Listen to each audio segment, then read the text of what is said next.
Middle east से आई एक खबर ने ग्लोबल मार्केट में हड़कंप मचा दिया है, जिसके बाद ये सवाल उठ रहा है क्या पूरी दुनिया अब एक बड़े एनर्जी ब्लैकआउट की कगार पर है। ईरान ने कतर के रास लफान पर मिसाइल हमला किया। वही रास लफान जो दुनिया का सबसे बड़ा एलएनजी हब है और इसका सीधा कनेक्शन भारत से भी है। इस हमले से भारत पर भी अब बड़ा संकट मंडराता हुआ नजर आ रहा है।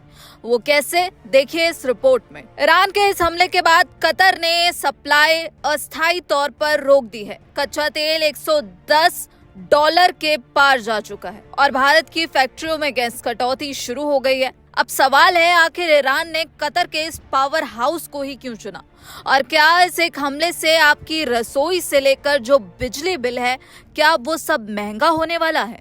ईरान का यह हमला इतना भयानक था कि कतर ने तुरंत अपनी एलएनजी सप्लाई और प्रोडक्शन को अस्थायी रूप से रोक दिया।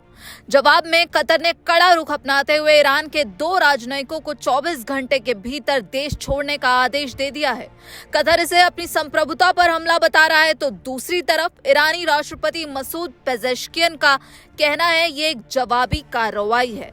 उन्होंने चेतावनी दी है कि अगर ईरान के ऊर्जा ठिकानों को छेड़ा गया तो पूरी दुनिया को इसकी कीमत चुकानी होगी। अब सवाल है कि रास लफान इतना जरूरी क्यों है। आपको बता दें, पूरी दुनिया की एलएनजी सप्लाई का करीब 20% हिस्सा अकेले यहीं से आता है। रास लफान की असली ताकत इसके पीछे मौजूद नॉर्थ फील्ड है।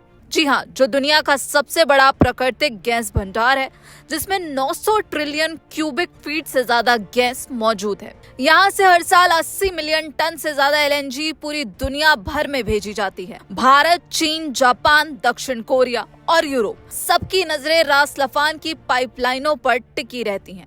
अब बात करते हैं सबसे जरूरी सवाल की, भारत पर क्या असर होगा। एलएनजी उत्पादक देशों पर हो रहे हमलों से भारत जैसे देशों पर विशेष रूप से बड़ा असर देखने को मिल सकता है, जो अपनी प्राकृतिक गैस की लगभग 50% जरूरतें अंतर्राष्ट्रीय बाजार से पूरी करता है। भारत अपनी प्राकृतिक गैस की जरूरतों का करीब 20% हिस्सा कतर से आयात करता है।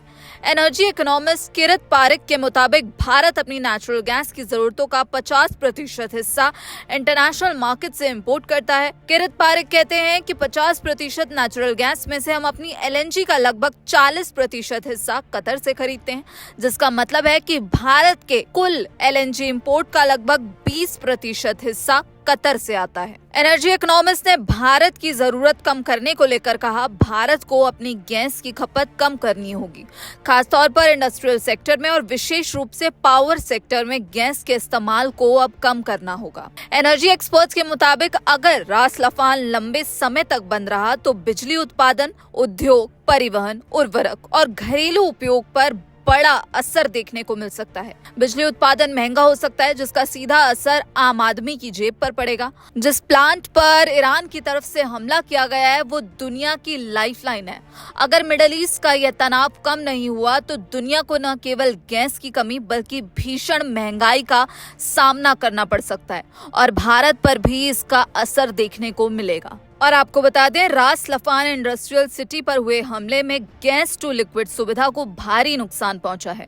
गैस प्लांट पर हुए हमले से कतर के साथ ही पूरी दुनिया का काफी नुकसान अब देखने को मिल रहा है। ईरान अपने नेताओं की मौत का बदला लेने के लिए लगातार कई हमले करते हुए नजर आ रहा है। खाड़ी देशों पर अब हमले ईरान की तरफ से तेज कर दिए गए हैं। वहीं खाड़ी देशों ने अब ईरान को चेतावनी भी दी है, लेकिन इसी बीच जो यहाँ पर ईरान ने इस प्लांट को टारगेट किया है, उससे अब दुनिया पर एक बड़ा खतरा मंडराता हुआ नजर आ रहा है और भारत के लिए भी ये एलएनजी हब बहुत जरूरी है।